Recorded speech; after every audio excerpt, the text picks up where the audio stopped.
hearings to order, and if we could please, for the record, note that we have with us Mr. Malik, Ms. Mosley, Ms. Holland. Am I missing anyone? And then online we have Councilman McKittrick. So welcome to every one of you. Before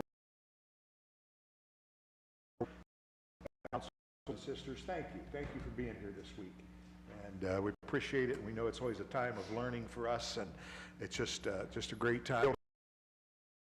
You to your team.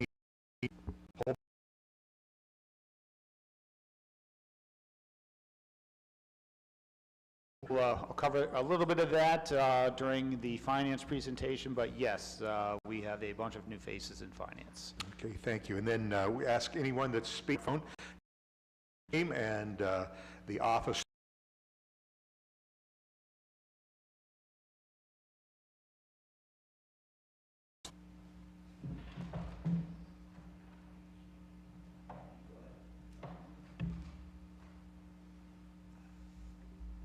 We are beginning with the Department of Law, and I'm the Law Director.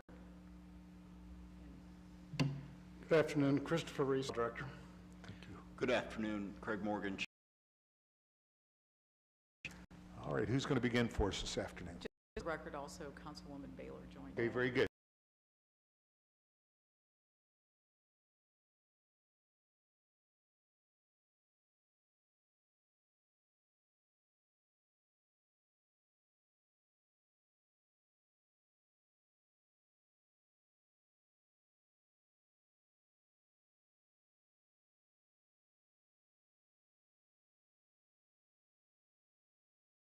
Respect to the numbers, I will confess I'm not good at numbers, so I'm going to defer to the finance director to go through specific numbers.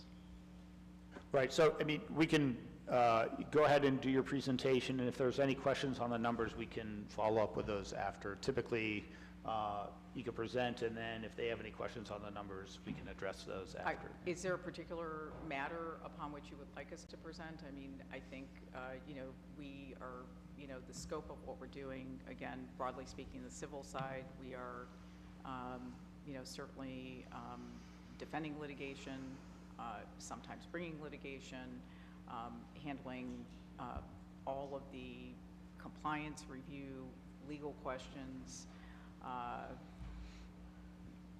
document preparation matters really of all types of nature, and then on the criminal side, of course, we prosecute misdemeanors not only in the city but also on behalf of other jurisdictions such as Fairlawn and who else? Ridgefield. We have approximately 11 other jurisdictions. 11 other or agencies. Thank you. Okay. So, I mean, just looking through the numbers, doesn't look like there's any glaring changes in the budget that I've seen. Anything? Correct. It's pretty much the status quo in terms of the staffing level, and the contractual expenses are pretty in line with what we've had in years past. Okay. You may have said, how many, Ms. Belfonte, how many attorneys are over in Ocasek right now with you? the current number, we're actually lower. We have currently 9 assistant directors of law. We have, I believe, several positions that have been budgeted but are still open. And I believe in the criminal division, we have, let's see here, 7 assistant prosecutors. Does that sound correct, Craig? Yes. And obviously our chief prosecutor, deputy chief, and then we have a senior police legal advisor. Okay. And 2 legal interns. Okay, Right now, we'll open up. We have none in our civil side. We're looking, but we have none. Okay. You want me to summarize the civil quick? Pardon me? Just as a quick reminder, the city I say this, and some people, it comes as news to some people about the city. The city's self-insured for everything except its cars. We have selective insurance. That's because you have to carry car insurance in the state of Ohio. You know, when people that we interview or people come in and they ask, what does the Civil Law Division do? We have a whole long list of things: personal injury litigation, property damage litigation, law enforcement defense, EMS defense, fire defense, labor relations issue. We defend all employment matters. We handle all commercial transactions, including the transaction itself and any litigation that arises out of the commercial transaction. And we handle legislation, obviously, for council. And those are kind of the areas that we handle, but then there's always special projects, you know, that come up, legal issues, opinions. People ask for opinions. You know, we take on projects.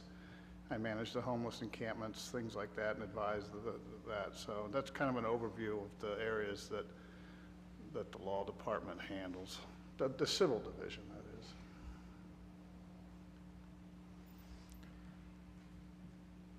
Okay, we'll open up questions for Ms. Bellefonte. Yes, Mr. Malik? Thank you, Mr. Chair, and thank you very much, Ms. Bellefonte, Mr. Reese, and Mr. Morgan. In the goals and objectives document for 2022, it shows the statistics for the criminal division matters, and as a lawyer, I'm not great with math, but Mr. Morgan, how do those numbers from 2022 for the number of cases you guys are handling stack up to 2021? That's an excellent question, Mr. Malik. We are starting to return to our pre-pandemic levels. Obviously, during 2020 and 2021, we saw a significant decrease. Now, we're not back to all-time highs. We formerly would orbit around 30,000. Now, that is combining all criminal cases, including felony level offenses and all traffic matters. So right now we're around about 22,000. So that is an increase from the pandemic era levels, but we're not quite back up to where we were prior to that. Absolutely, thank you.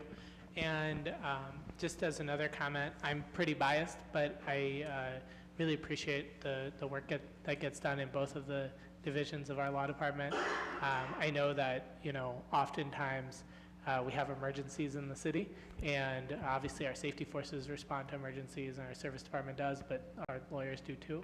And I know that particularly during COVID and then with ARPA and other things, we've had a lot of novel legal issues to deal with. And so I really appreciate the dedication with which, you know, people carry themselves in this work. Thanks, sir. Thank you.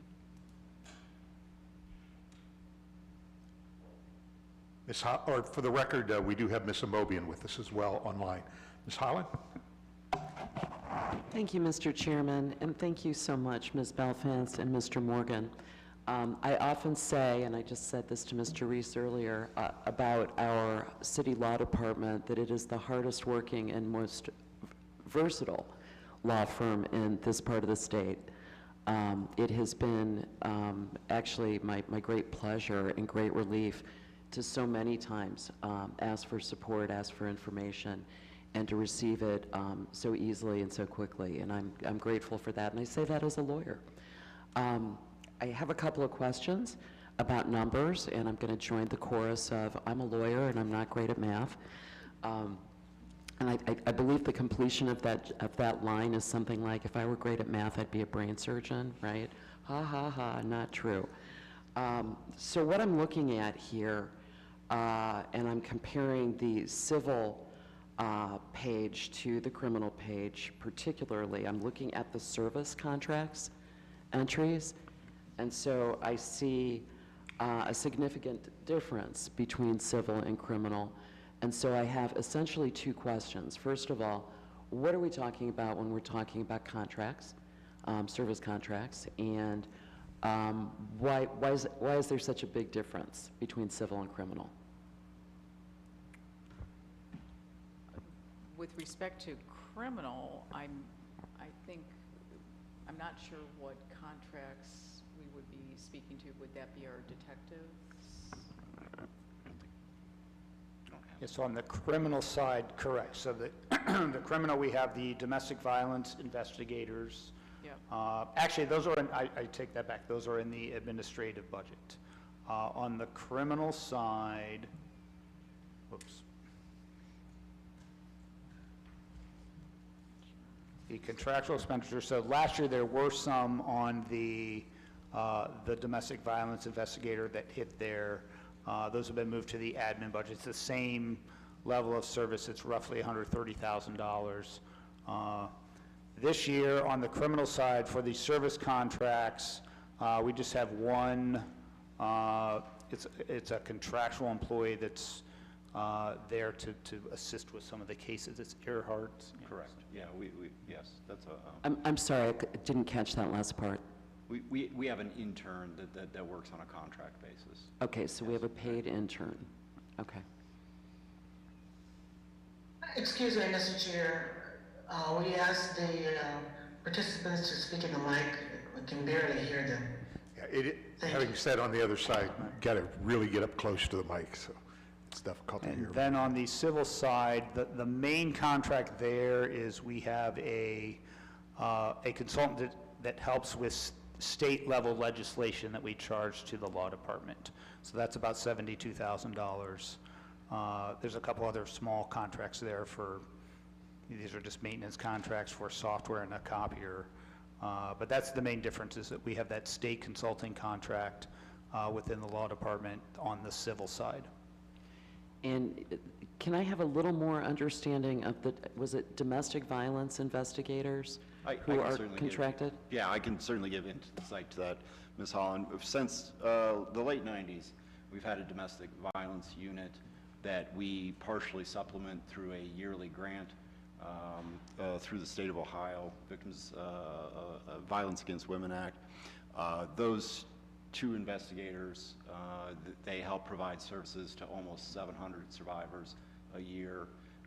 They work in relation to domestic violence and related offenses such as violations of protection disorder and menacing by stalking.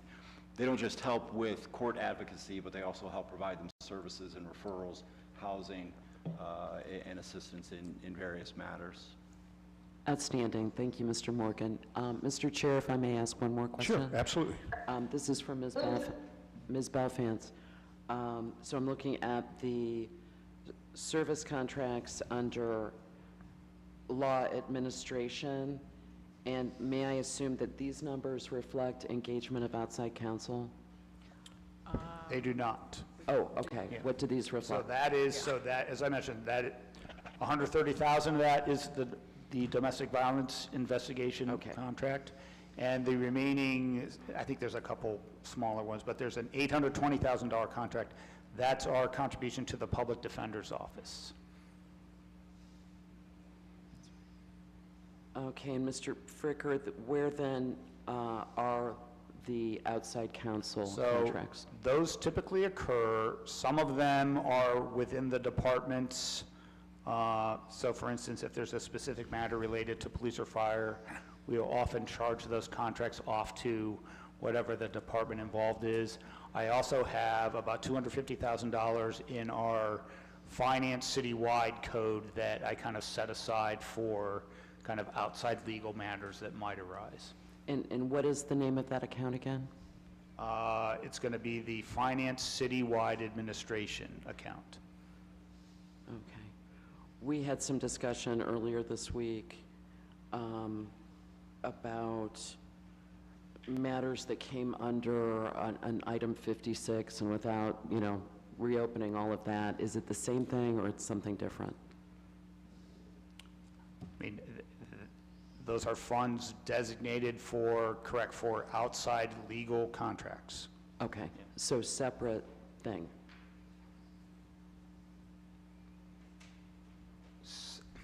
I mean, potentially, they would be, some of those contracts were probably on the list that we provided of Okay. those, Some Section are, 56, yes. but when you refer to a finance citywide set aside, it envisions only being used for legal expenses, or are there other No, kinds there's of? all kinds of All things in kinds there, of yeah. things.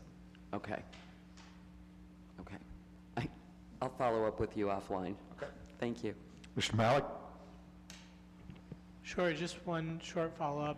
I guess, Mr. Fricker, would it be true that all outside counsel contracts are authorized under that section 56 of the budget ordinance? I don't know if 100% are. Many are. That is possibly true. I don't know whether we potentially in the past have brought specific legislation for one of those. That is possible.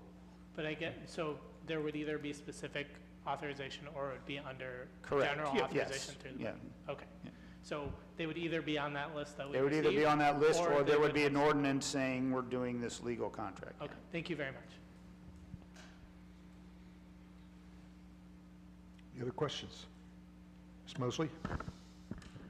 Very brief, just following up with what Councilman Malik said. Steve, so the ones that come to us for an ordinance, I remember the Public Defender's Office. I don't remember the other ones that are on this spreadsheet that we have coming before us. So how do we determine what comes to us and what doesn't come to us? Because the Legal Defender's Office, I remember them coming here and us approving that, but I don't, the other items on here, I don't remember. So is there a reason why some come and some don't? If it's professional services, then it's authorized under the budget ordinance, and that's the distinguishing factor.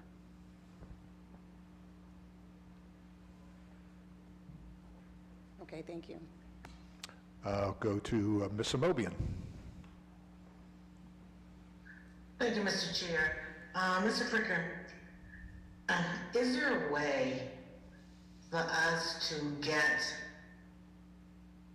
a document that would tell us how much legal services we are purchasing outside of the city employees without having to go to all these various departments?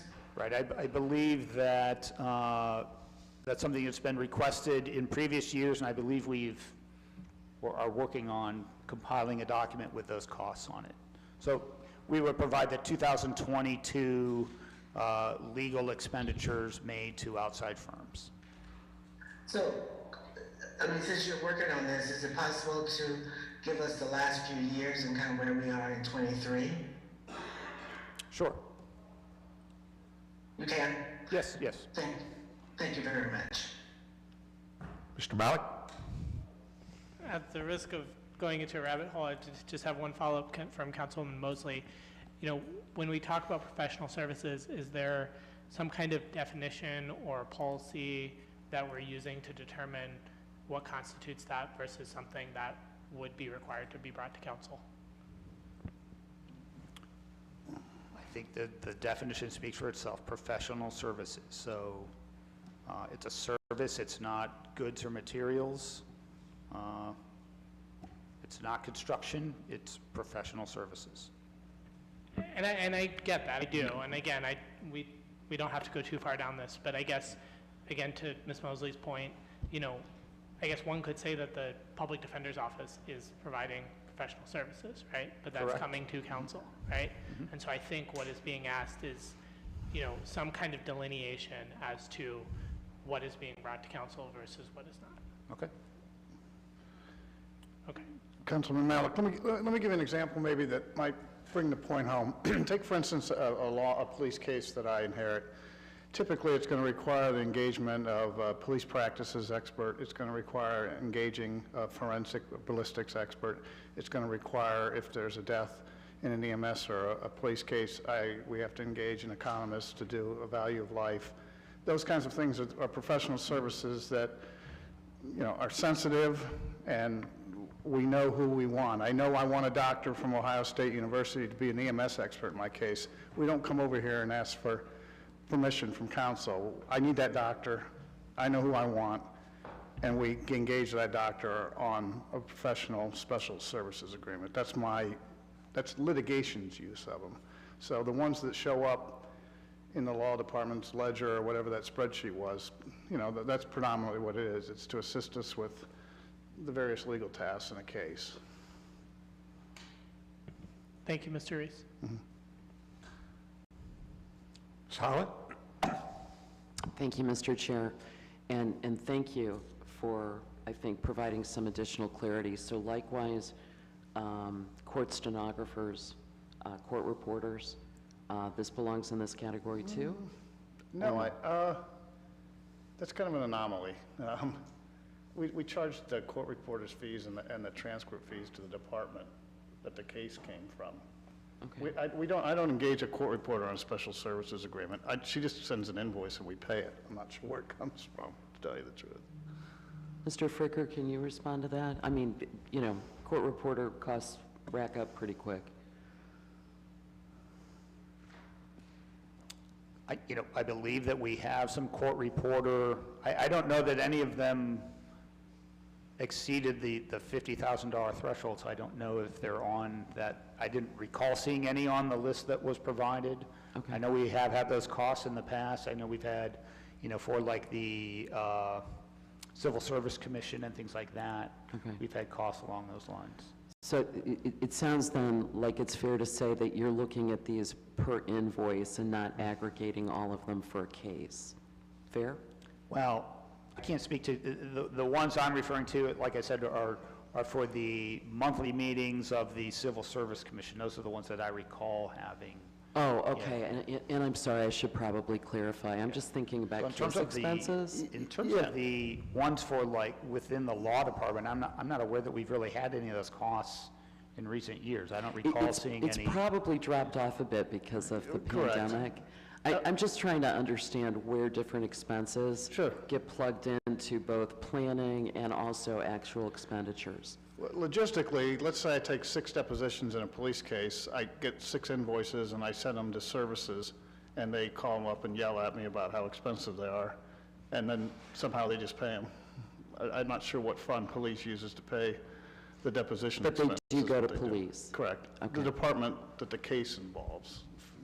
Yeah, Service, one thing I'll say, and I police. think is, most legal costs, if they can be associated with one particular department, will be charged to that department. So, typically, certainly in police, we typically have some legal costs budgeted there or that are spent there. Sometimes within the utilities, there's some costs there, fire occasionally. But then there's some that are more of a citywide matter, and those are the ones that I cover in this finance code that really represents, that's why we call it citywide administration. It's costs of all kinds, not just legal and contractual, that are kind of applied to the entire city and not to one particular department. Okay, and you just used the word code. Is there an actual number to it? Yes, so it's going to be, if we look at it, it's going to be on page, and this document is on page 141.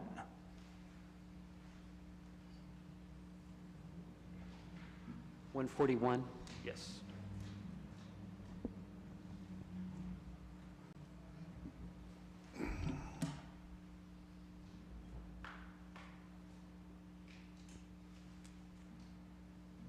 Okay, I'm on page 141. And that would come under the service contracts there? It's under the service contracts, Okay. right? Okay, helpful. So I guess we'll probably get into that a little bit more when it's your turn, right? Sure. Does that make sense? I mean, we can talk about it now if you'd like, but We can talk about it now. So I'll tell you what I have in there for legal costs. Like I said, I think it was approximately, it was $250,000. Which line item is that, Mr. Bricker? So it's I couldn't under hear. it's under the 8,000 service contracts line item. But now keep in mind, that's one of several numbers that exists within that contractual. So there's, like I said, there's many other items. So for example, the indigent burials, that's a cost that, by state law, we are required to cover indigent burials. That number is in there. Our after-school program is in there. So there's a number of different contracts in that particular line item.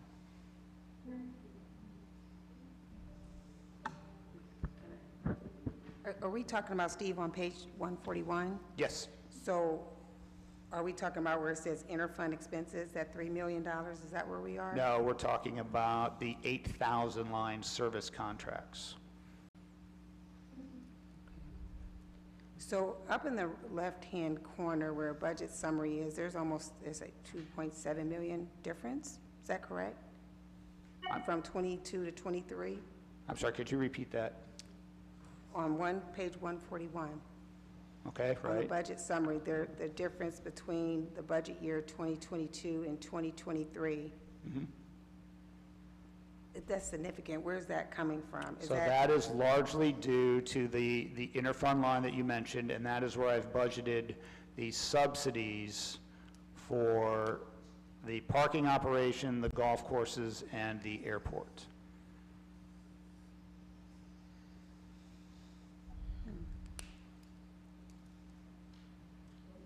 You said for the golf course? Yes. So that wouldn't have been under yesterday's, under, No, because we're subsidizing from the general fund. So what we looked at yesterday were the golf course funds. And as we said, we have to subsidize them. So that comes from the general fund, and this is where it comes from. Why do we choose this category, citywide administration, for that? I wanted to put all of that in one spot this year. So at times it's been scattered around, so some in service, some in, different areas, but I wanted to put all of that in one place this year. I know by state, we were mandated by the state here 5, 6 years ago. They essentially told us we had too many accounts, and we had to cut down on accounts then.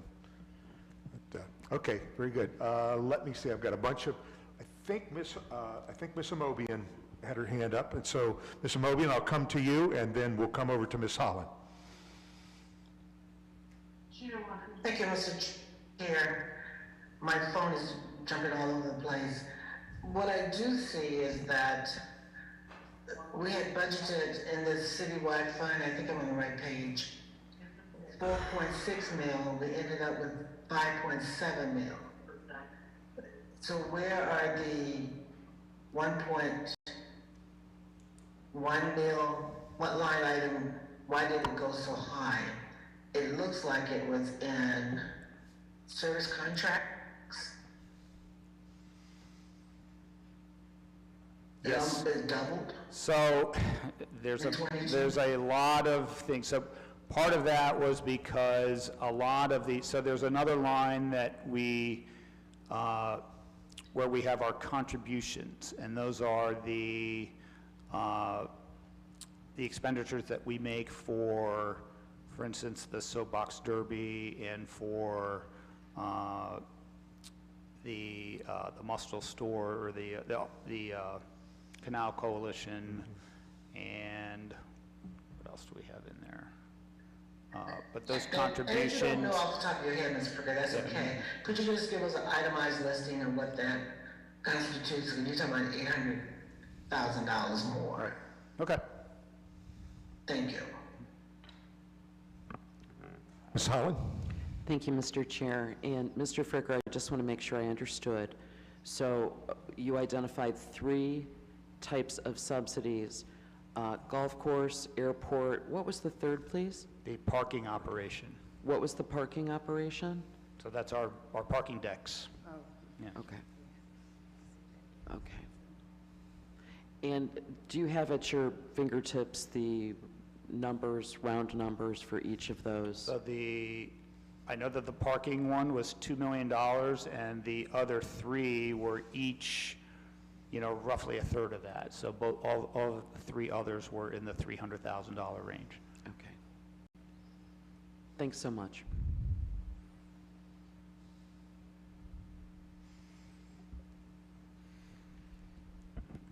Other questions? Mr. Chair, just got one clarification. This 141 includes the law department? Is that what you're sharing? No, it does not. Or you're just pointing to certain things? No, so the question was, why we're looking at this page is where do the outside legal contracts, where are those budgeted? And a portion of those is budgeted under this code. So the interfund expenses, what exactly is that? That's another one that jumped. Right, quite a bit. that's what we were just discussing. Those are the subsidies to our enterprise funds. you talking about those ward things, those districts? Or there's something else? Help me No, understand what it's, that is. so those are the subsidies to our parking operation, to the city airport, and to the 2 golf courses. So more than $2 million that we're projecting for next year, for this year. Yeah, maybe just Mr. Fricker, just give us a refresher on the enterprise fund. Right, so we have enterprise funds that by nature self-support themselves or designed to self-support themselves. They don't always do that. Particularly our parking operation, which is the one that we were having to subsidize the most. You know, especially a lot of this is due to the impact of COVID. The costs are far exceeding the revenues that we bring in. So we are forced to subsidize that operation using our general fund dollars. Thank you. The same is true of the other operations, so the airport and the 2 golf courses. So, Mr. Chair, I'd just like to follow up. Yes. So these are projections, this is what you're projecting to spend for 2023, over $3 million Right. in that line item. Correct. And if we wanted to move money around, this would be a line item that we could look at? Not if we want to, you know, adhere to proper accounting standards and have fund balances in our enterprise funds. So the answer is no to that. So you're gonna provide more information on this area Yes. for us, right? Yes. That would be helpful. Thank you so much, Mr. Fricker. Thank you. I'll come to Mr. Malik. Are you good? Okay. All right. So that's what we're projecting. You said parking took a significant dip. Correct. During COVID. Did that ever fully fund itself? It used to be able to fund the operating cost. Okay. And then, you know, as you know, we have significant debt that we've issued on our decks in order to, you know, we've built new decks, and then we've also had repairs and upgrades to decks. But on the operating side, we have covered. When I remember when I was the city treasurer back, you know, the parking operation used to make enough revenue to cover all of the operating costs and to contribute to some of the debt service, and that is no longer the case. Okay, thank you. Ms. Holland? Thank you, Mr. Chairman. I essentially have the same question about the airport. Is the airport functional? Is it used? Is it? So I don't know that I'm the best person. I mean, it is utilized. We have had to subsidize that operation, so, and that kind of comes in 2 forms. So we have a contract with the fixed base operator of the airport that costs about $100,000 more than what we take in like the hangar fees and all of the fees that we generate. Then we've also had a number of projects that, while those projects have been largely funded by grant monies, you know, so we've had these runway upgrades, lighting upgrades, those types of things, which are typically pay for 90% of the 80 or 90% of the project. That 10% we've had to subsidize in order to, because the airport doesn't generate enough revenue to contribute that 10 or 20%. So we're doing that with general fund dollars too. Thank you. And Mr. Chair, if I may ask the law director a final question. Ms. Belfance, you mentioned that you are authorized to have additional headcount, more attorneys. What would be a full complement? What would be fully staffed for your department? I believe, let me see here, we have been budgeted for, it looks like 3 more positions from what we currently have. That's, I believe. That is correct, yes. Is that correct? Yeah, so Okay. your current count is 28.2, and your budgeted number is 31.2. That is both divisions, is that correct? And then, yeah, okay. So all would go to one side or the other? Yeah, at this or- point, the 3 is, from my understanding, would be the They're all on the civil side, civil correct, side. yeah. All civil side, which I think kind of neatly leads to my final Right. question. So I have a good idea of the answer to this, but I've had so many questions from Ward 1 residents about this. And the question is, what circumstances create the need to engage outside counsel? And I do not wish to get into anything that would constitute, privileged information or work product. Let's strip Right. this out of anything that has anything to do with anything, okay? But if you could give, frankly, for, those who have inquired, an idea of why it is sometimes necessary to bring in outside counsel, that would be great. Yeah, absolutely. And also, Mr. Reese may want to comment as well, given, the significant litigation that and experience he's had in the city. But there is such a wide variety of matters that requires specialized knowledge. And one, for example, would be very complex financial transactions involving bond counsel. Those are extremely specialized and would be a great example. Another may be environmental counsel. We have, it's no secret, very lengthy, over decades long, consent decree obligations, and we, the expertise of environmental coupled with JD engineer kind of combination is really critical to managing that ginormous amount of obligations and legal issues that arise just under that decree alone. Those are just 2 that come to mind. I don't know if you have some others. Sure. I've always been of the belief, well, first of all, when Max Rothel, the former law director, invited me back in 2009, there were 17 lawyers in the law department, and I can tell you there's still that amount of work to be done. There's 10 of us now. I also believe that a city the size of ours should probably have a litigation staff, since we're self-insured, of probably 4 to 6 lawyers, and we've hired 1 or 2 recently, but it was basically down to 2 of us. So when I rattled off all those things at the beginning of the hearing that we do, there's only 2 of us. And secondly, when you go to a law firm, they have the luxury of only practicing in that area, a labor lawyer, an employment lawyer, a casualty lawyer. So sometimes these issues become complex when we're handling them, and you have to reach out for help in complex issues. Unfortunately, you have to reach out to a larger law firm who has those, and unfortunately, larger law firms are expensive. So we don't reach out that much in litigation, but look, I have a professional license on the wall. I'm not going to take a case that I don't know nothing about.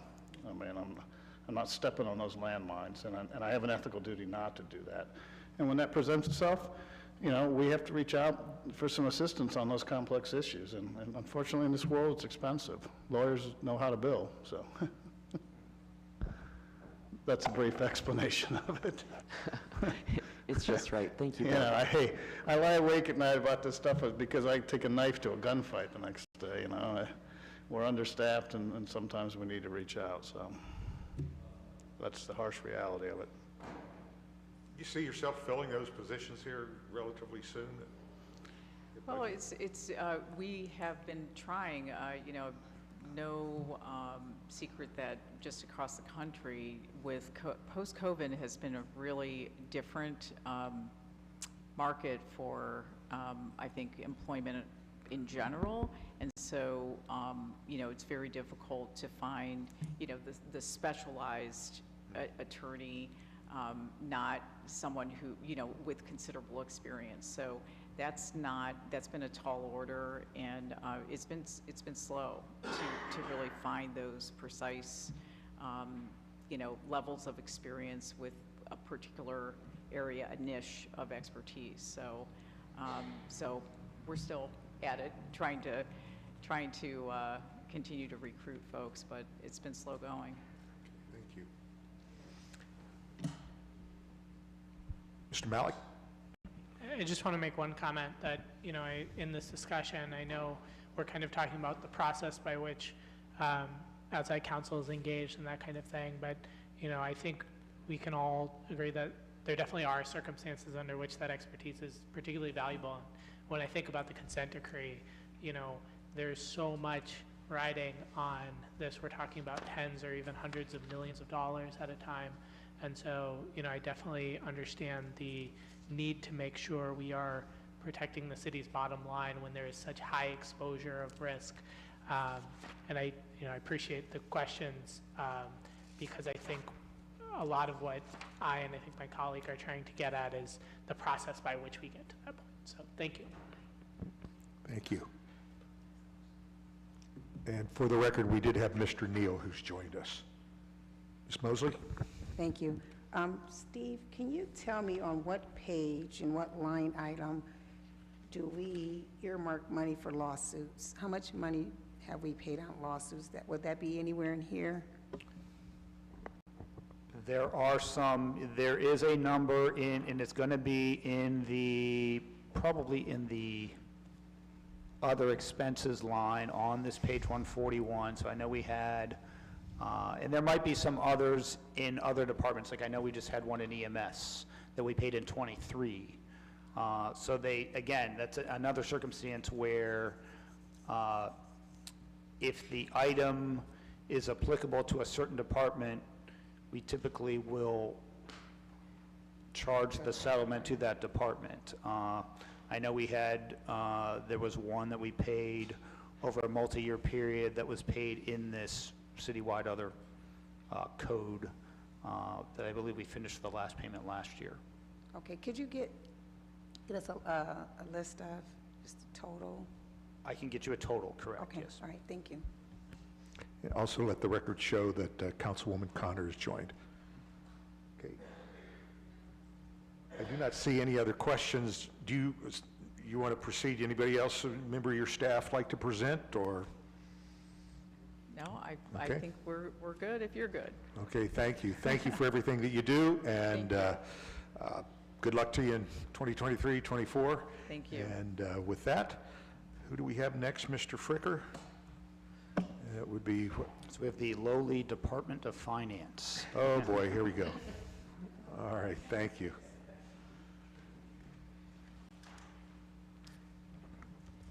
Okay. So thank you, everyone, for being here today to let me present the Department of Finance budget for 2023. We are a department of about 100 people. And we have worked hard to, accomplish what we did with a much smaller staff than what we have traditionally had. That staff number has gone down over the last 20 years. We've maybe added a few positions back in the last couple of years, but we're about 40% lower than where we were 20 years ago. Now, a lot of that is due to some of the technology that we've been able to implement within the department with software and other things. So we've been able to be more productive, and we're still trying to, use that software in the best way. So that's always an ongoing process. As many of you know, we implemented our Workday software back in 2021. Right in the midst of COVID, we did all that. We did basically the entire implementation remotely. We never had a consultant from Workday actually come on site. That entire thing was done via Zoom. So obviously that's not ideal, but we kind of persevered through that and we got that system up and running. We feel like we're in a very stable place now with Workday. Fantastic. There was no doubt there were some things we had to overcome, some things we had to reconfigure and things like that. One of the things we're going to talk about was the fact that our audit, being the first year with a new system, took a little bit longer than it typically does.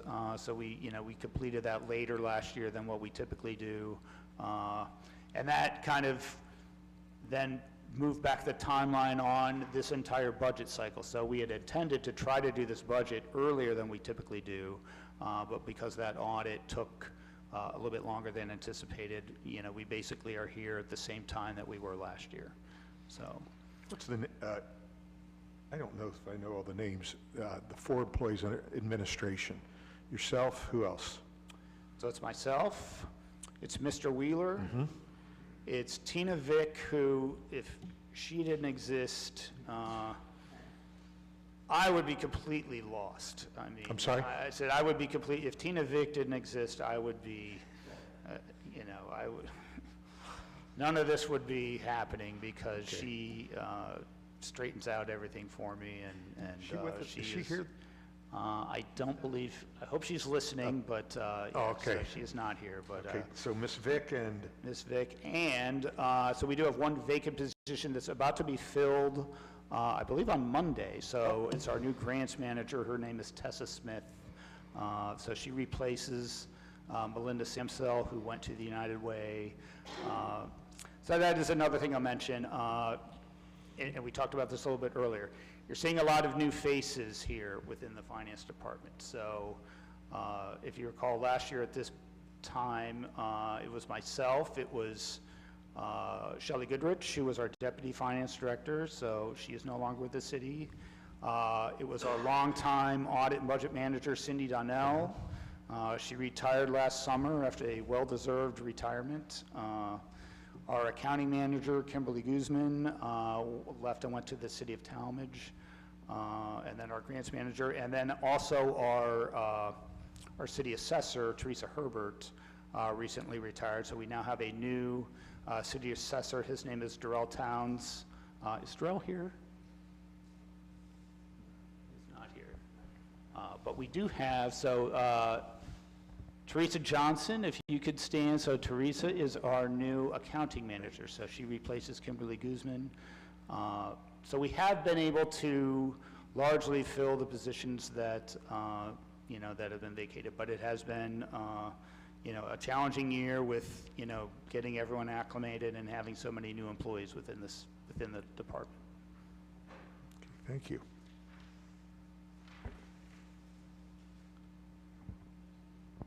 Okay, so I'll just briefly go through some of the goals and accomplishments. So within our accounting department, obviously Teresa being new, she is kind of getting up to speed, but she's implementing a number of things. There's some things in Workday that were not implemented initially when we put the software in, but we are working on implementing those now.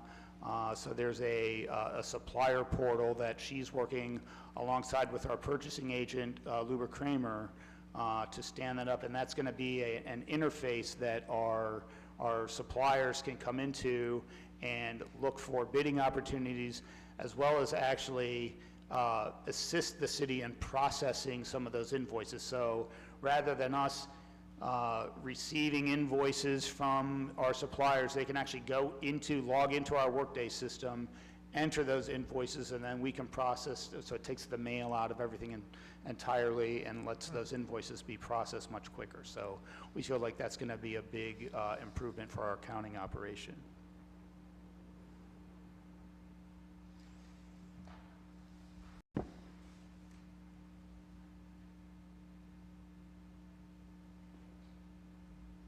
Okay, yeah, one of the other nice improvements from the Workday system is the way that it handles our travel. So another thing the accounting division does is they're constantly updating our travel policy, you know, looking for different trends in how expenses are being handled. The Workday system does allow the reimbursement employees right through their paycheck. So rather than having to cut a separate check, it would actually process that reimbursement and just deposit it right along with the employee's paycheck, which is a nice time saver for the system. Okay, you know, the audit and budget division, I'm going to let Mike handle that one. Mr. Wheeler. Thank you. So the Audit and Budget Division primarily is responsible for 2 activities. The operating budget that we are having right now in these hearings would not be possible without their effort. And I know we introduced them on Monday, but I'd like to take a second to recognize them again, if that's okay. Please. And if everyone could stand up, I know you're all down here, so. Starting on the very left over here is our Audit and Budget Supervisor, Teresa Klein. an accounts analyst, Liz Clow, Zachary Hewitt, and Noah Thompson. And without them, this would not be possible. Again, the amount of hours that they spend with the departments, divisions, and getting these numbers in place is how this is all possible. So thank you again for all of your work. It truly is appreciated. The other thing that they are responsible for is the oversight of our annual comprehensive audit. They put together the annual comprehensive report, otherwise affectionately known as the ACFR nowadays. And that is a process that roughly takes 5 to 6 months in a traditional year. As Steve mentioned last year, with the challenges of the Workday implementation, we, with the blessing of the state of Ohio and our previous auditors, Plant Moran, allowed us to keep extending, and it did go right up until about December, which that was partially due to the auditors having to retime their own audit work. So I would like to recognize them and their efforts, even though we are transitioning to new auditors this year, a firm called Ray & Associates. Some of the goals that we are looking forward to this year is the continual implementation of new accounting standards, the biggest one being GASB 87, and the new leases statement. So it takes without getting too in-depth, GASB, generally accepted accounting standards, they're issued on a regular basis, and we spend a lot of time having to research and implement them. This one is a major one for us, once in every 5 or 6 years, and we have to look at all of our leases throughout the city and determine which ones are applicable under this new threshold. I would be amiss to say that hundreds of hours have not been spent examining every lease, whether it's an easement or an operating lease for vehicles, have been re-examined over and over again. And I would like to take an additional second to recognize Zachary Hewitt for undertaking this task in building a huge database of about 200 leases, as we are either the lessor or the lessee. So either we're the ones renting or we're the ones that, get the services. But that's the day in and day out of the Audit and Budget Division. Okay, I'm going to move on to our Communications Division, led by Malcolm Valentine. Malcolm, I see you back there. So Malcolm has just a ton of things on his plate that the Communications Division handles. So one of the things they do is all of the new police cruisers and a lot of the different vehicles that we get. His team is responsible for installing all of the equipment that goes in those vehicles, all the lights, all the radios, all that stuff. So last year they did, 26 new cruiser builds, and those are very time-consuming from what I understand. And they are currently working on installing the AVLs, or those automatic vehicle locators, so that's the GIS tracking of vehicles. So they're responsible for expanding that network on all of the city's vehicles. They also maintain the network for the 911 dispatch radio system. So all of the maintenance on all of the towers and site locations throughout the city, they're responsible for maintaining that.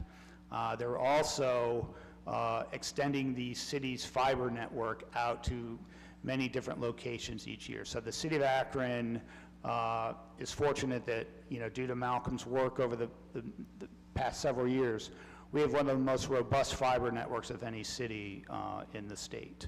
So we have a very, very advanced, fiber network throughout the city, and that's largely due to Malcolm's work. So last year, just some of the locations they went to, several of our parking decks, the Northwest Community Center, Firestone Community Center, the Mud Run Golf Course, the West Depot gas pumps, Firestone Stadium. So several locations they added those fiber runs to. And then they've been working on installing, which is, one of the things that the city's been very interested in lately, is our milestone cameras. So they installed about 115 new cameras last year. So a lot of work being done on the city's communication infrastructure. So they're tied in on Flock? So those, I don't believe they tie in with Flock. Go ahead, Malcolm.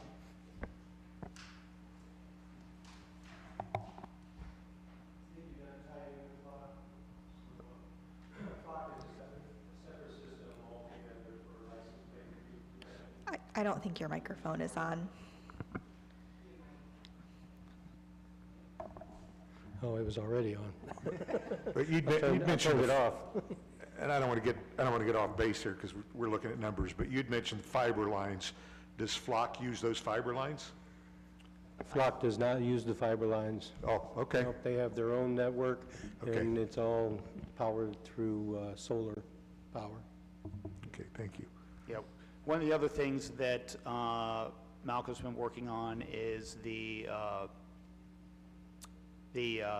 voice over IP phone system. So we are now down to about 15% left on the old analog phone system, so we hope to have that complete here fairly soon. But virtually, you know, so 85% of the city is now on voice over IP. Yeah, that's been a long time coming, but we're almost to the end of it.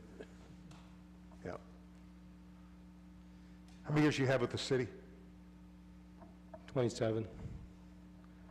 Okay, so you got to get that last 15% done in the next 3 years, right? Yep. Thank you, That was my goal. Thank you, Mr. Valentine. Thank you very much. All right. Okay, so next we have our income tax division led by Pat Shiddock. Stand up, Pat. So our big occurrence in the tax department is our new e-file system, which just launched about two weeks ago. It's up and running. This new e-file system will allow for some things that the old system did not, and that is it will actually process refunds. So before, people that were due a refund could not file a tax return, but this new system will allow for that. It allows for the use of credit cards to pay balances due. So a lot of better functionality. This is actually maintained. Our old system was kind of a homegrown system.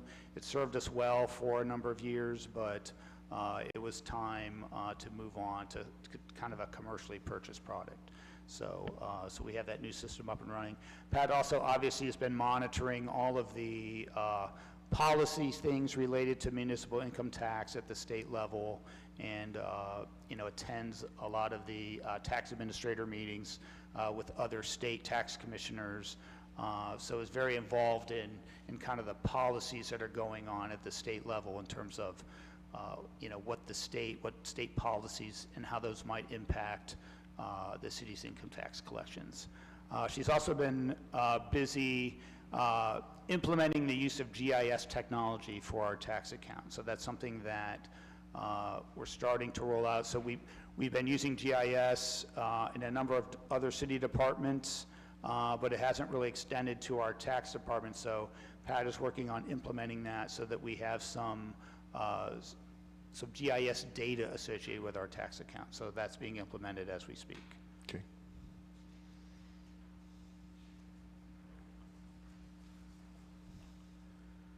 Okay, next we have our Information Technology Division led by Darren Rosnick.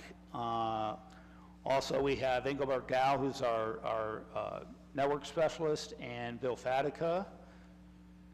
And so they manage our Information Technology Department. Obviously, they have been busy. I think all of council is aware of many of the projects that they have going on. Workday was one major system, but we have a number of others going right now as well. We have a new meter system going in, a new CIS, which is our utility billing system that's being implemented. We are continuing to expand our city work system, which is kind of a work order system used primarily by our service divisions, and that's being rolled out to many new divisions all the time. So right now, I think our plans and permits division is being implemented. We've done public works, we've done aspects of public utilities. So that's a big system that's being widely used for work orders mainly within the service department. Also, it's in our 311 system. So it's kind of being rolled out throughout the city wherever it makes sense to have that. We're also implementing a new assessment system. That's using GIS technology. So it's using the same ESRI GIS software that we're using for our mapping, and we're applying that to our assessments collection process. So that's being implemented right now. So a lot of major systems all being implemented at the same time. It is a lot of work doing these systems, and at the same time they have to keep the city's network going, provide help desk services, all of those things to keep everyone's computers and software running properly. So that's a huge undertaking. One of the other things they're working on right now, which I mentioned the other day, is that we are implementing a 4-year PC replacement cycle. So that involves obviously identifying how these PCs are going to be replaced. They've developed a very robust system for installing the new software right at like when we order the PC, so they're not having to port a bunch of stuff over from the old computer to the new, so they've developed a very streamlined process for doing that. I'm curious, how did the whole 365, was that a pretty smooth operation?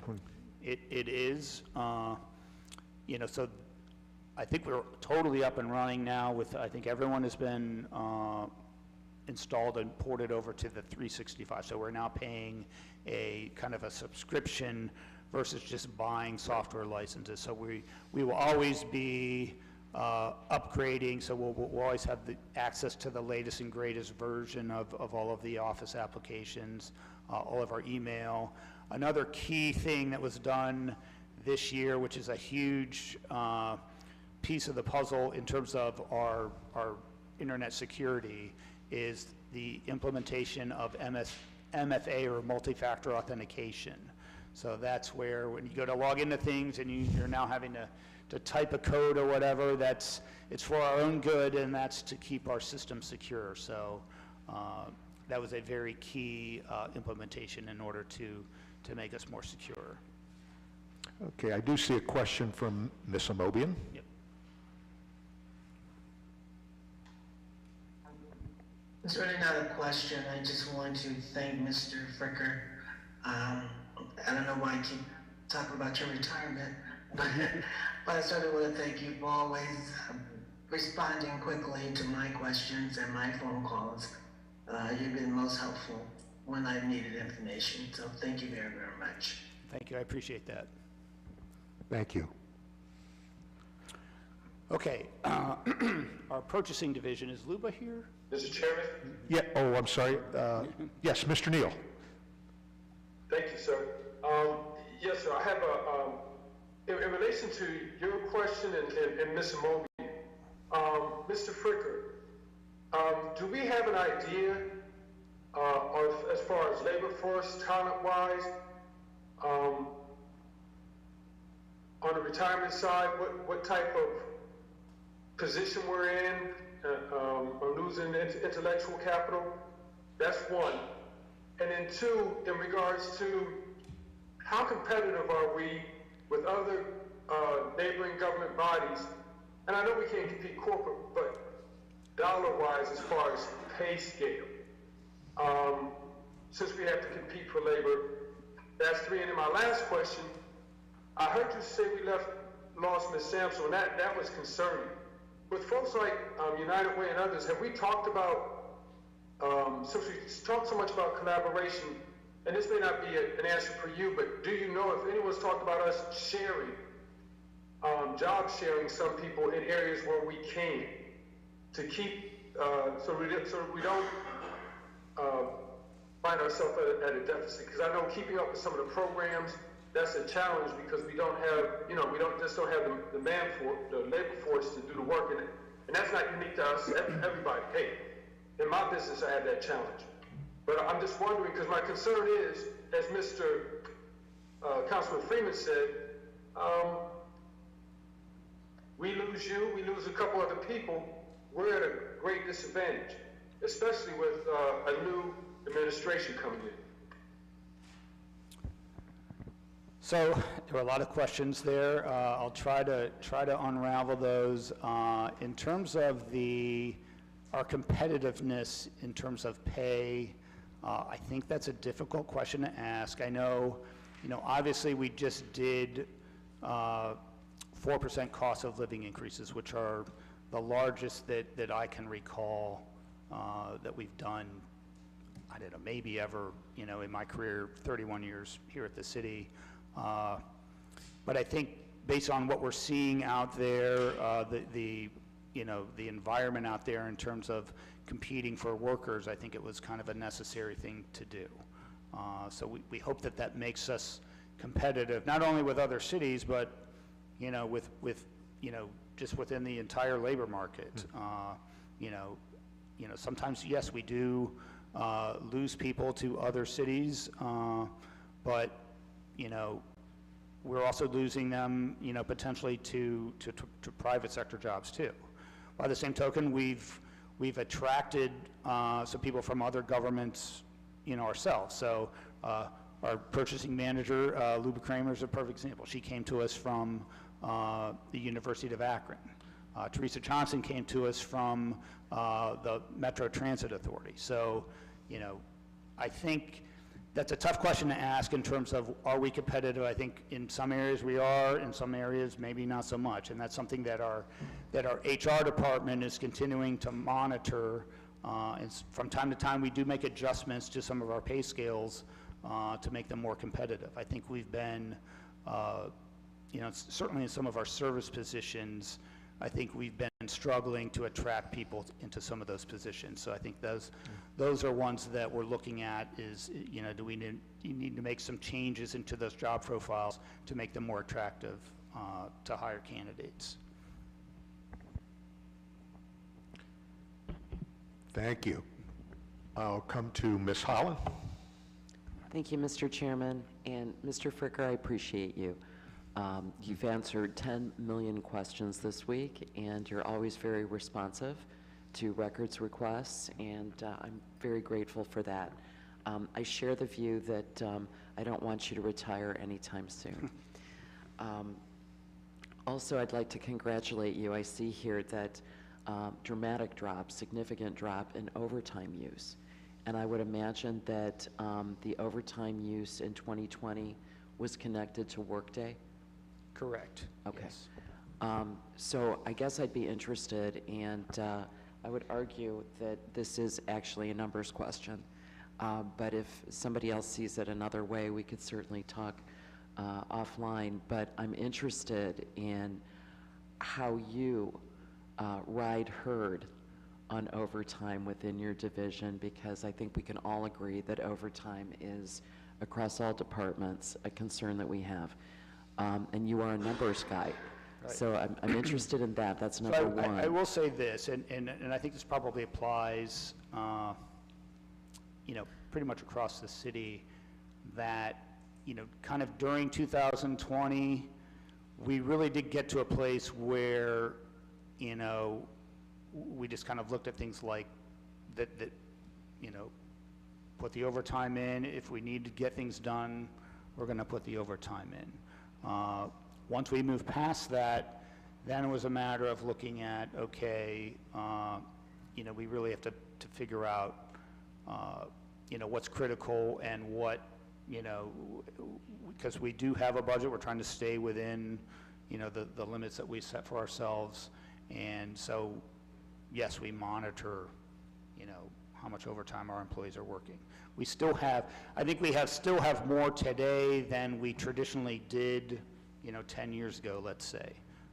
And that's largely due to the fact that we have more vacant positions, we have more trouble, more turnover, all of these, that's common throughout this city, throughout many organizations, and certainly within the finance department, we've had that. Sure, no argument there. Mr. Chair, if I may do one more question.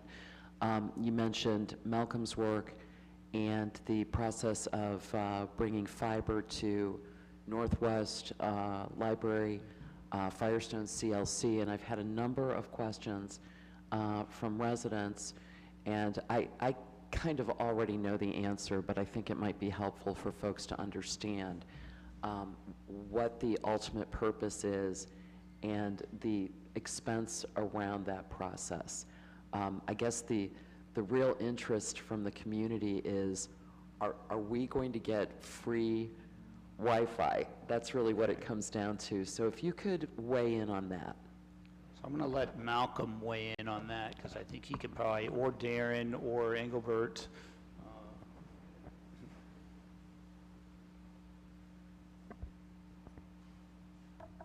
So I guess I need to understand that a little bit better. So as far as free Wi-Fi, at certain locations, or free Wi-Fi for everybody? So, This is going to be hard to do, Malcolm. I apologize. You get the back of my head while I ask my follow-up question. So I think that the question, the interest from the community is that we are expending these funds and doing this work to do this fiber run to these locations. And the question becomes, is the big picture, is the long-term plan then to provide this service on the points in between? Also, you know, some sort of, I guess, forecast to whether there's some thought about using boosters, signal boosters, so that some of the areas in Akron that really are broadband deserts can expect this. so currently we're working on some, we got some RFIs out there where we're looking to bring in people that'll make it more cost-effective for people to have higher bandwidth and better connectivity within the city for residents. So basically fiber to the home. But what we've been doing with our fiber network is getting out to the community centers, City of Akron businesses. Those community centers, on the other hand, they do get Wi-Fi access at the community centers. That's public Wi-Fi access and not attached to our network.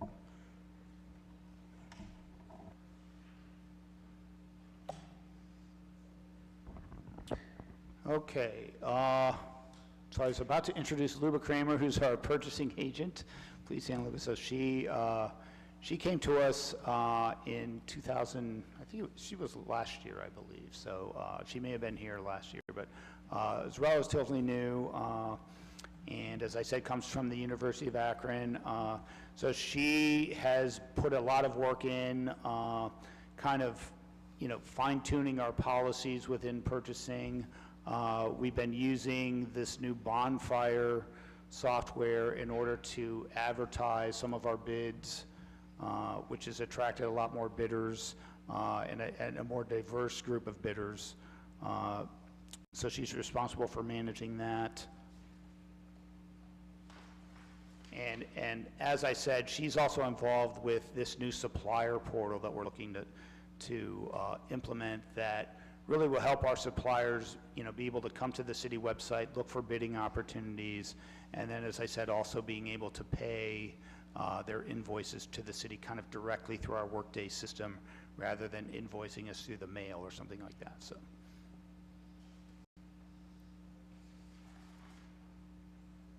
I do see Ms. Amobian's hand. Yes.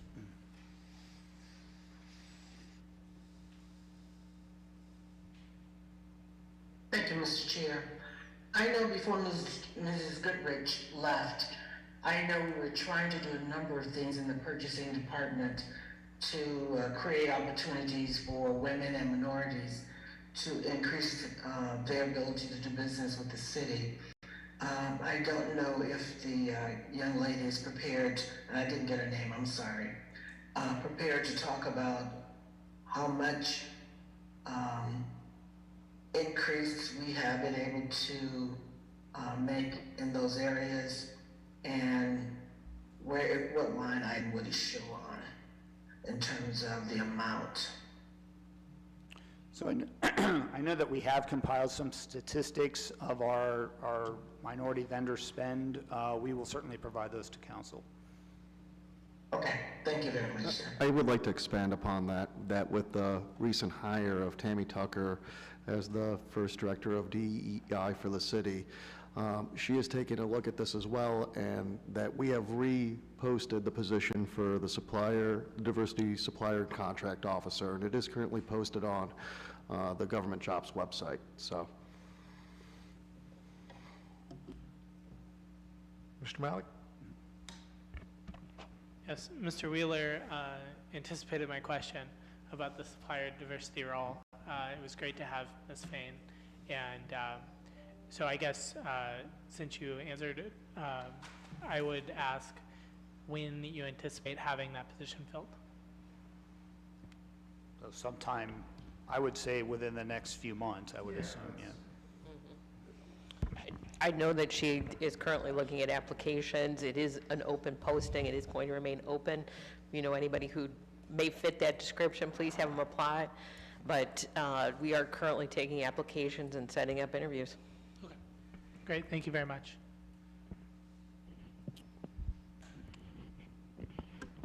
Ms. Mosley? Thank you. Steve or Mike, on page 156, under contractual obligations, the budget amount from 2022 to 2023 seems to increase. What caused that? Okay, I'm sorry, which page did you say? Page 156, special assessments. Ah, yes, so that is, okay.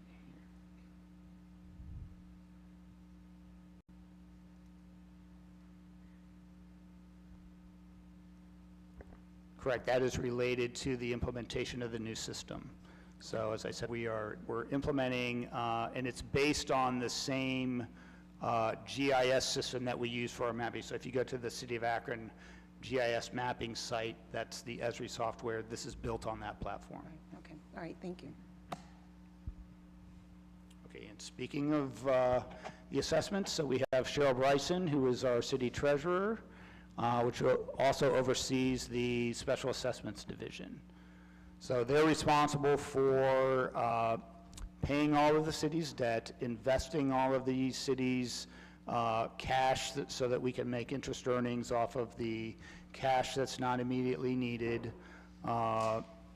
They prepare a document for our bondholders called the annual information statement, which I think we've talked about as some of the, when we've had bond legislation. So that's the document that our bondholders look at the city, and it has a variety of information about the city, and that's how they evaluate whether or not to invest in our debt or not. So, but the big thing that they have going on right now is this new assessment system. So they are working on that. So Cheryl, and again, our new assessor, his name is Darrell Towns. He's been with us for about a year now. So they are currently implementing that system, and it should be live later this year.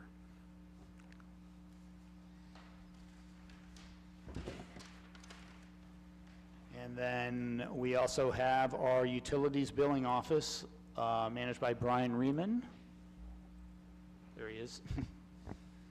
So, as I said, another major project going on here in the city of Akron is our new meter system, and along with that goes a new CIS system, which is our customer information system, I guess. So it's our billing software for the water and sewer utility. So that's a brand new system that's being implemented as we speak. It's a lot of work. Mike, that's been kind of, along with Brian, a lot of his time has been dedicated to installing the system, along with some of our personnel out in the water division. So, there's kind of a meter side to it, and then there's a side to doing the billing software. So they've been busy with that. That should be going live later this year. So we are currently installing meters throughout the city, and these are the AMI meters, which means that they are being read by a wireless network that's installed in the city. So the current system, which is an AMR system, which is a radio-based system, that's reading, that's a person driving around and it's reading your meter, once a month. This system will take readings, I believe, once an hour or something, several times a day, and therefore we'll get much more accurate billing. It's going to allow, for instance, if someone has like a leaky toilet or something like that, you might be able to get an alert saying, we're noticing high water consumption, and that would be an alert for that homeowner to go and look to see if they have a leaking pipe or a leaking toilet or something like that. So it's going to be a big benefit to our water customers out there. We've been told that the measurements are going to be billed differently, rather than, Correct. So it's going to be, right now, we bill in 100 cubic feet increments. It's going to be billed in gallons. So that'll be a little bit of change. People are going to have to understand that it's a little bit of a different look on their bill, but it's going to bill at a much finer detail level than what we're currently billing. great. So that is pretty much it for the Department of Finance. If there's any additional questions, I'd be happy to answer them. Okay, we entertain any questions here before we leave out here. Okay, we have what, one final One final one, and I'll just briefly go through, so that's the public health budget, which is, largely the same as last year. So basically, what that contained is our payment to the Summit County Board of Health for, their healthcare services throughout the county. So, as you know, the city previously we had our own health department. We made an agreement with the county where they would take on those services, and then we pay them a contractual amount each year of approximately $4 million. So that's what you see in this page. And then there are also some costs for the full-term First Birthday Health Summit that occurs annually at the Knight Center. Okay. 165. Mr. Chair, there's 2 hands raised online. I'm not sure if you can see. Oh, okay, Councilwoman very Amobian and Councilman Neal have their hands raised. All right, we'll begin with Councilwoman Amobian.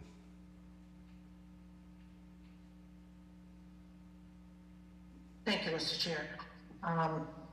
With regard to the Public Health Department, we had 2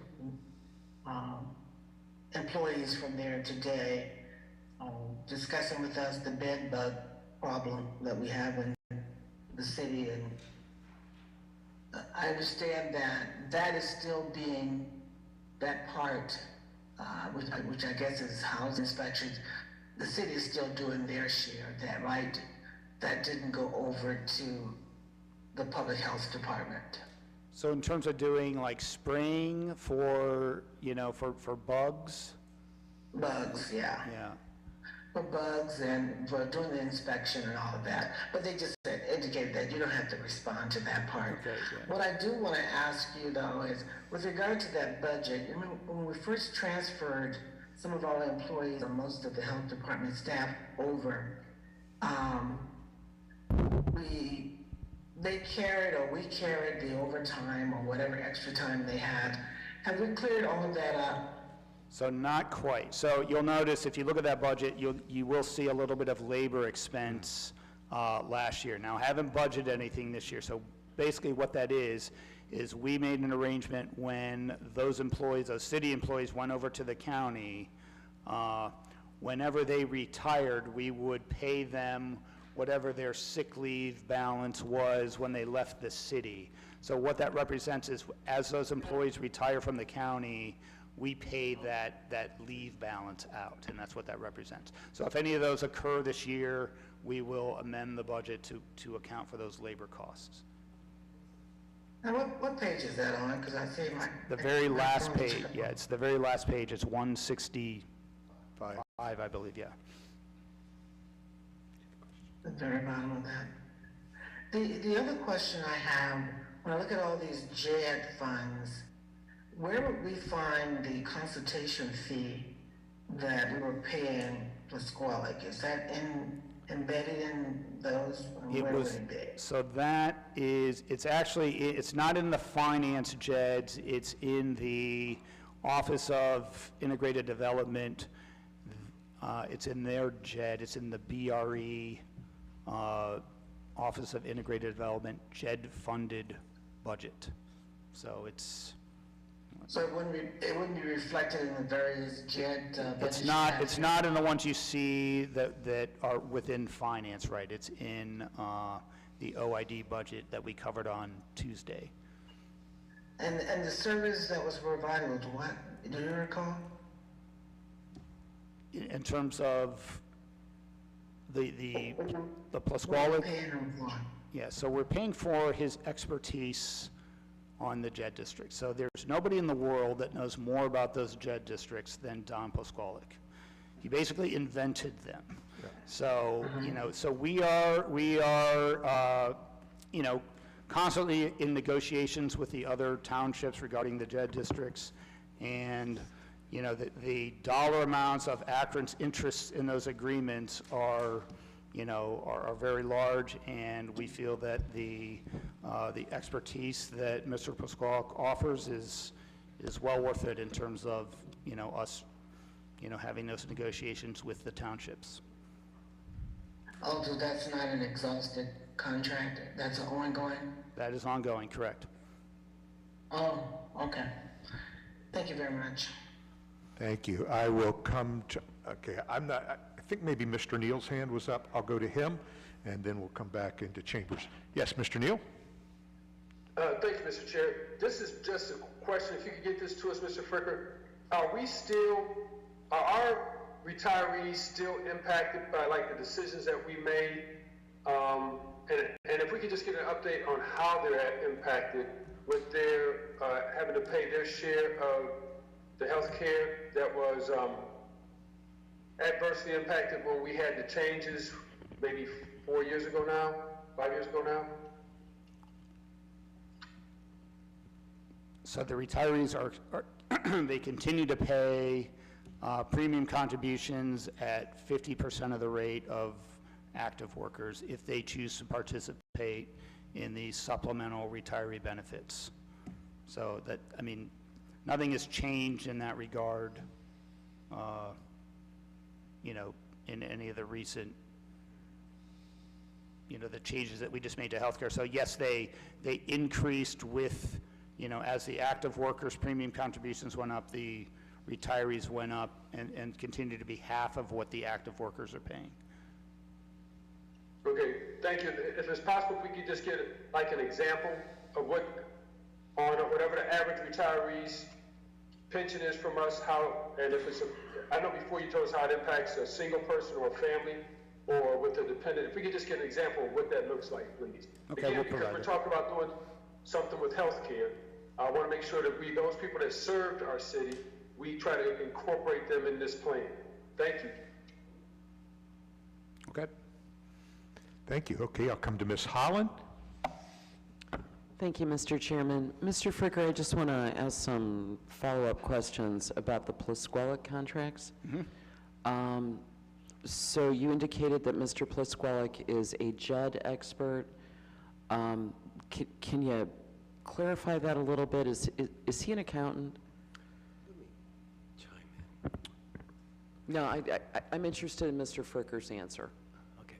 After you're done, then I'll make a statement. He's not an accountant, but he was the person that largely created a lot of the parameters in the existing JED agreements and has more institutional knowledge about those agreements than any person in the world.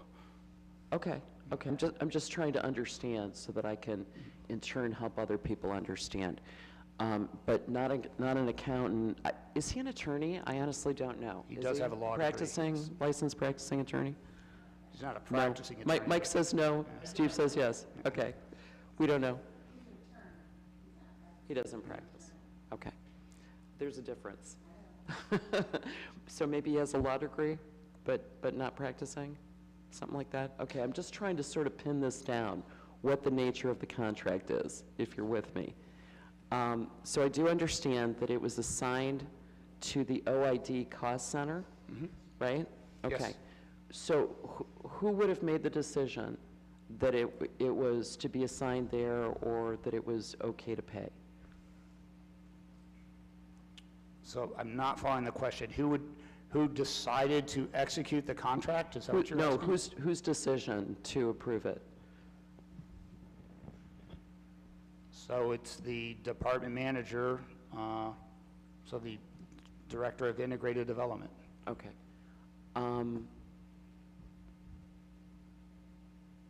Okay, so he's a subject matter expert on JED, but was not necessarily engaged for professional services That is a in the profession. sense of It's accounting consulting. or legal advice, correct? He was engaged as a consultant on the JED districts. Okay, thanks. Mr. Fusco. Chair was before me. No, you go first. Go ahead. No, Off from this, just go ahead, Ms. on Mosley. page 165, Steve, on the public health page, we were talking about the public health department and the $4.67 million. That's because that's where the staff is at, or is that what we're paying them? I missed That's what we're that part. paying them. So we have a contract with the Summit County Department of Health, Right. which has not increased in several years. It's basically the same amount each year. Okay, all right, thank you. Thank you. I'll come to you now, Mr. Fusco. I feel compelled to, excuse me, answer about the Pasquale questioning that keeps on going on here. And, excuse me, having been around and voting on and working on those JEDs whenever we partnered with our neighbors and the intent behind it. And there really truly is no one out there who knows more about JEDs than our current consultant, Don Pasquale. And what that had done, at the time, there's no more annexation wars. We used to have annexation wars, and some of us older folks would remember what that was like, and it was very brutal. So what, in essence, happens is the city of Akron offers our utilities to our neighbors, and in turn, what happens is then this creates jobs, and they get the benefit of income tax. Excuse me, we get the income tax. If I remember correctly, yes. So both the city and the township We benefit from split, that. yeah, depending upon the agreement. And also the real estate tax go to the entity in which they're located in. And there is all kinds of twists and turns. These agreements are pretty technical, and I could tell you that. There's a lot that goes on. And if you recall, last spring, we broke ground and had I don't know, break ground, but an agreement adding on to our JED in terms of Coventry, I believe it was. And that happened last year. And so what we're seeing is expansion of this idea to stop and basically eliminate these annexation wars that we've had in the past, and we're cooperating with one another. And there really truly is, whenever Mr. Fricker states, a subject matter expert, whenever it comes to this, there's no one else. Well, maybe you are an expert. I don't know if you are or not, but, the thing of it is that truly, and just as we are speaking about attorneys being subject matter experts being hired by our law department, there probably is no one else better than Don Pasquale whenever it comes to this. I'll come to Ms. Mosley, and then I will come to Ms. Amobian.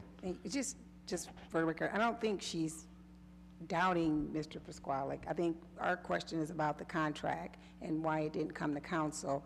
Make no mistake, we know that the JED came because of Don Pasquale. It was genius.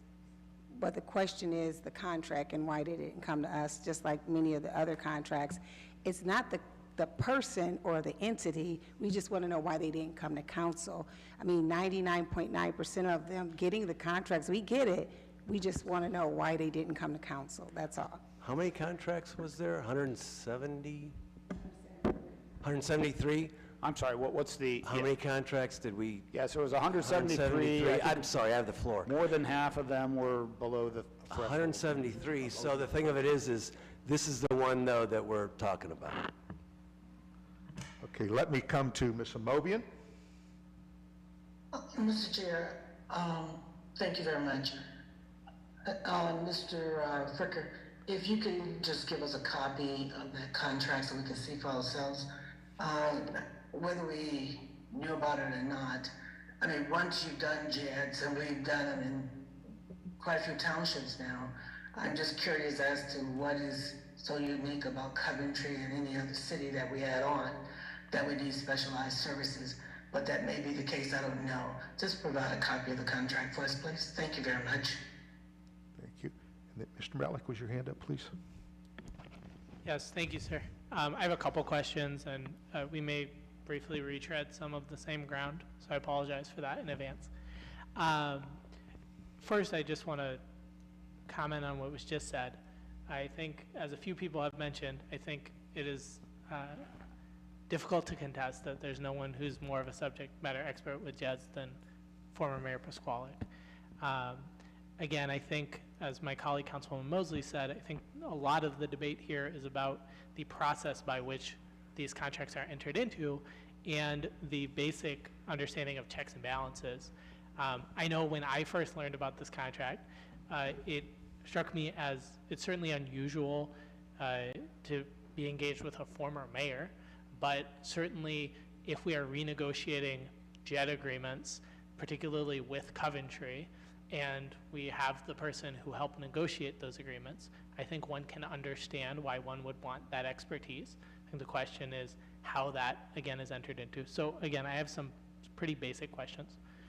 So Section 95 of the Charter that we're familiar with requires authorization by council for all contracts over $50,000, right? Section 56 of this budget ordinance provides an open-ended authorization for, quote, personal service contracts, including special and consulting services. That's correct? So is there anything, and I mentioned this before, but I want to be specific about this. Is there anything in city law or policy that says what that means, that provides further definition of what that means, personal service contracts, including special and consulting services? I do not have an answer for that. I do not know if there's a definition somewhere. To your knowledge, you do not know a further definition of that? To my knowledge, I do not have. Okay, thank you. So is the idea, and we might have to get someone from the law department to follow up with us on this, so we don't have to answer it right now, but I'm just trying to wrap my head around it. Is the idea that Section 95 allows council to blanket approve or authorize an entire category of contracts, personal services, for a year? Do you mean Section 56? But Section 95 requires authorization by council of all contracts above $50,000. Okay. It appears that this budget ordinance is providing a blanket authorization, right? It is the only authorizing legislation for these series of contracts, right? So is that For that fiscal year of that Yes. budget, correct? Yeah, okay. Yeah, So then I think the question then becomes, and now this might be more of a comment, whether, assuming that is permitted, right, under our charter, right, whether that's a good idea. And I would submit that, and I was just looking at it, there are at least 4 contracts that are in the multi-million-dollar range. There are, I think, more than a dozen that are in the hundreds of thousands of dollars, that the council does have a responsibility to review amounts that are that large and that significant.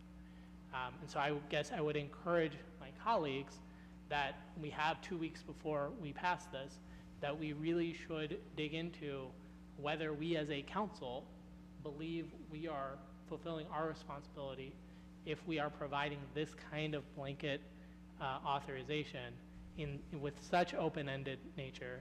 Again, it would make a little bit more sense to me if there was a policy that said this is what personal service contracts mean, because in the absence of that, I think, ultimately the amount of discretion that provides to say this is a personal service contract and it could be a $5 million contract or a $10 million contract, that I believe does not provide sufficient review for council in making that decision.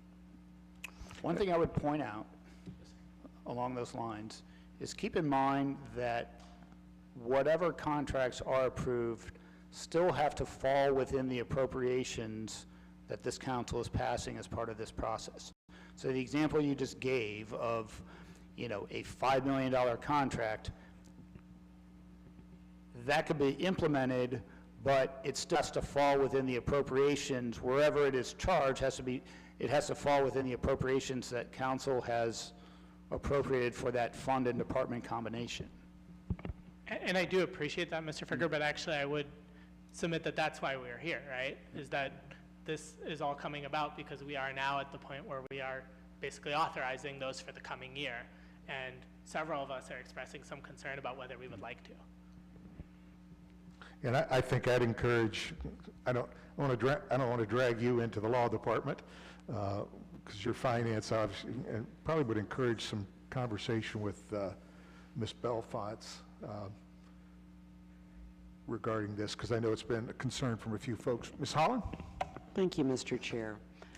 Respectfully, you know, I think that these were fair questions, and that was what I was trying to get at, and I appreciate my colleague, Councilman Malik, sort of pulling it together as such. And thank you for your last comment, Mr. Fricker, and I guess part of what's making this difficult, or at least challenging, is that if I understand what you just said, then it would be necessary for us to literally go through every line projection, which I'm willing to do, but I'm not sure my colleagues are. You know, I've come to every one of these budget sessions, even though I don't sit on the budget committee, because I take this so seriously, right? But if, as you say, you know, what we will ultimately vote on here, if it includes so-called item 56, we would be prospectively giving the green light on some of these kinds of service contracts. And I do want to make clear, it's very important to me, and to the institution of this city and this council and what we're doing here. My question's about former Mayor Plisqualik's bona fides, if you will, as a professional service contractor. Nothing personal. I'm simply trying to thread a needle here. I'm trying to understand what kinds of contracts we, in the moral document that is our budget, are willing to forego approval of. You know, and we are here as a group. It is our job to ask all the hard questions, even the ones that are uncomfortable, because this is a reflection of our values and our morals. So I really appreciate you helping us understand where it all fits in. And again, you know, certainly no quarrel with whether or not Mr. Plisqualik is the jet expert. I imagine you're pretty expert at this by now, though, too. Thank you. I will come to Mr. Neal.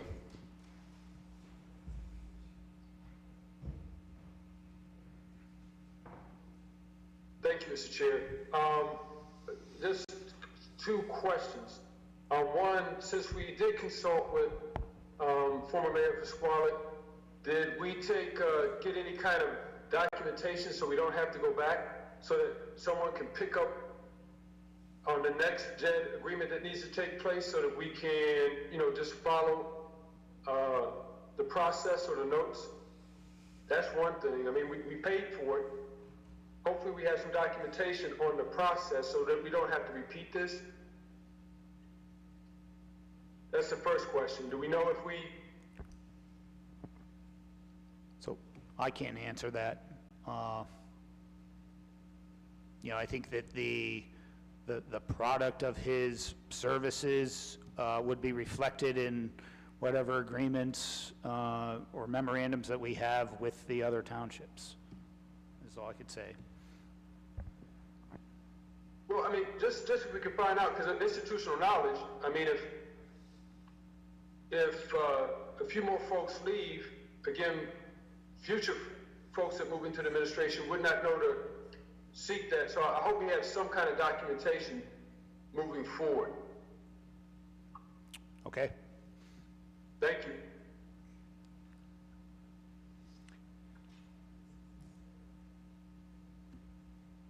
Okay. All right, well, if there are no other questions, I think that concludes our 4 days of hearings on the 2023 budget. You know, we will look at things over the weekend, and we'll be talking next Monday at Finance Committee. And I would just encourage, you know, everybody here that's here, everybody that's listening, questions that you might have, obviously be directed to Mr. Fricker.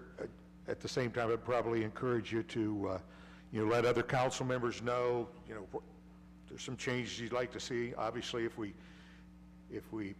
put something here, we've got to take something from somewhere else because we're required to have, by the state, we're required to have a balanced budget. Yes. If we do have ideas, could we direct them to you and to the rest of council leadership? Yes, but I think And just to also kind of... Mr. Fricker as well. Just to kind of Absolutely. shorten things up, make sure We'll- that Mr. Fricker's in that. We'll do that by email. Thank you, sir. Yes, sir. Mr. Chair, Yes, ma'am. I can't see you, but I guess this is your last budget hearing, so we thank you for your service. Oh, thank you.